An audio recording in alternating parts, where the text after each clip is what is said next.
You gotta wait till the guy come back? You gotta wait till the guy come back? Well,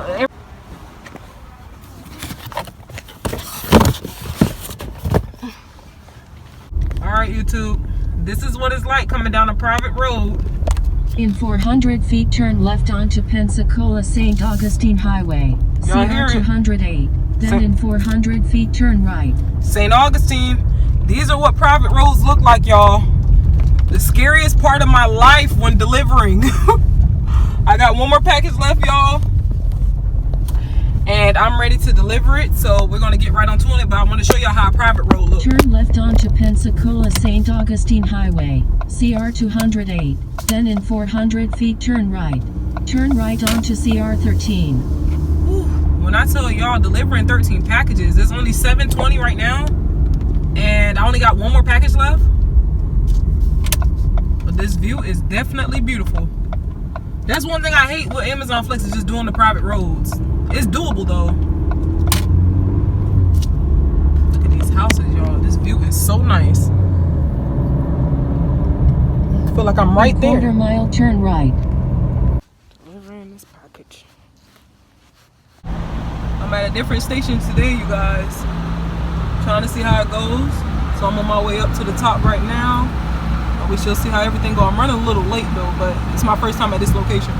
Look, it actually looks dope. Check this out. Amazon Flex stepping their game up. They found a way to make it more organized for us. So instead of having the bins, they have where they put the pretty much the envelopes at the top, which is a lot more helpful if you guys can see that.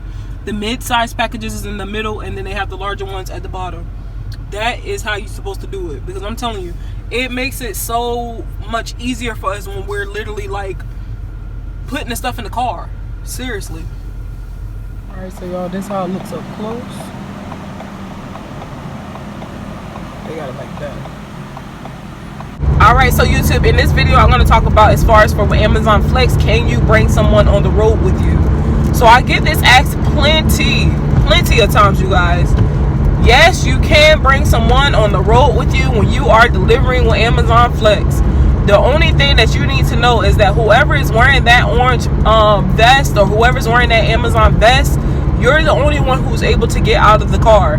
You cannot, say for instance, be sitting in the car and have your son go load up the car for you. You can't do that. It has to be literally whoever's wearing that vest is the only one that can get out the car. Now, I have seen plenty of times where, say for instance, when you first check in with Amazon Flex, they're going to have you take a picture so that they know it's your identity and stuff like that. But say for instance, your leg is kind of hurt or something like that. So what you want to do is give your vest to your son, then go ahead and have him scan everything and, you know, stuff like that. They don't be so strict as far as for, are you supposed to be the one scanning? They're not strict like that as long as you just get the job done. As far as for Amazon Flex, how much do you get? So if you have a smaller car, you're getting $18 an hour. If you have a bigger car, it'll be $25 an hour. Do I think that people should start with Amazon Flex? Honestly, if you want to get a feel for just kind of driving around the city, seeing different spots and stuff like that, I would say yeah. But do I think you should do Amazon Flex for so long?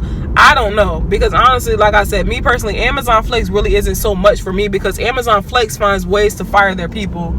And the reason why I say that is because, I mean, I still have my account and everything where I can still pick up shifts and stuff like that. But like I said, Amazon Flex is really like, they're really strict on certain rules. Like, it's almost like the customer will tell you to do one thing, but even though you did it, the customer could leave a review and then just make it look as if you didn't do the job right or something like that, and then boom, Amazon Flex is sending you an email.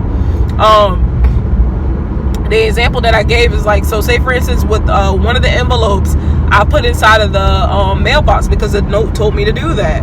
And then another reason why most people tell you to put their mail inside of the mailbox is because probably where they're living at, most people will steal their mail. But I'll just follow by the rules. Next thing you know, I'm getting an email. It is illegal to put mail inside of a mailbox. Don't do it, blah, blah, blah. I understand it's illegal, but don't have the customer put it as a note, because all I'm doing is following what the customer is telling me to do. So, you know, that's one of my issues as far as for Amazon Flex. I feel as if, like, if you see that the customer is putting as the note to put the mail inside of the mailbox, it should be an automatic message to let us know, like, no, you can't tell the customer, you can't tell the delivery person to do that, because that's going to get them in trouble. Another example is as far as for these apartments, like a lot of these people with the apartments, they want you to put their mail inside the locker codes, or they want you to either wait for them till they get there so they can make sure they grab it. You can't do that. You're on a time frame. And you know, sometimes they'll say stuff like driver support. I'll literally be in the location and I can't really put the person's mail right there because the note says don't leave in front of my apartment, leave it in the locker. But when you can't get into the locker, you got to call driver support. Driver support going to ask you, did you try calling the customer? When you call the customer, sometimes they pick up, sometimes they don't. When they don't pick up, it's literally like when they don't pick up, it goes straight to voicemail. Now with Amazon Flex, usually when you're calling for Amazon Flex, it doesn't have like an actual number. The number that either pops up is either like a spam number or it's like an 800 number. So most of the time, some people don't pick those things up. And you know, even if you leave a voicemail, they don't have a way of calling you back. So that's another thing as well too. And I just feel like that takes out a lot of time because it's almost like, okay, I'm trying to do what they want me to do, but nothing's happening. So you got to play your part on that as well too. Overall with Amazon Flex, is it worth it? I'm gonna say no. And the reason why I'm gonna say no is because one, it's a hit or miss as far as for the only good thing about it is you can make money fast because you're getting paid on Tuesdays and you're getting paid on Fridays. That's the only good thing about it. But they're not sticking to their word. Amazon Flex don't stick to their word. And when I say that, it's because, like I said, the smaller cars are supposed to get $18 an hour. Bigger cars are supposed to get $25 an hour. When you first sign up for Amazon Flex, it clearly says smaller cars get what they can pretty much fit inside of their car, which is like an average about, I'm gonna say to the most I feel like smaller cars should get into their car is about 32 packages to the most. When I tell you, I'll literally be putting all types of stuff in this car, and it'd be like big stuff, and I'll just be looking like, this is something for an SUV, like come on. And then like the SUV that'll be parked behind me will have lesser packages than me, and I'm just like, why aren't y'all doing what y'all say y'all supposed to be doing, where the SUVs are supposed to be getting the most packages and the smaller cars are supposed to be getting the less packages? Like, you know what I'm saying? It's almost like easy money. Oh, I'm sorry you guys, I really need to crack my neck, and this thing is not cracking. So yeah, that's what I'm saying. It's pretty much limited, but any questions that you guys will have for Amazon Flex, I'll be gladly to answer for you guys.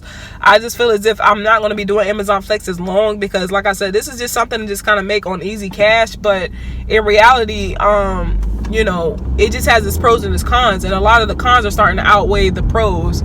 So that's why I'm just like, you know, I'm probably just trying to just give you guys a little information as much as I can, and then you guys can take up with it as much as you want to. Pretty much right now I'm on my way to the car wash, y'all. So if you guys have any questions or anything, don't forget to leave it in the comments below, and I'm hoping everybody stays safe. Peace, y'all.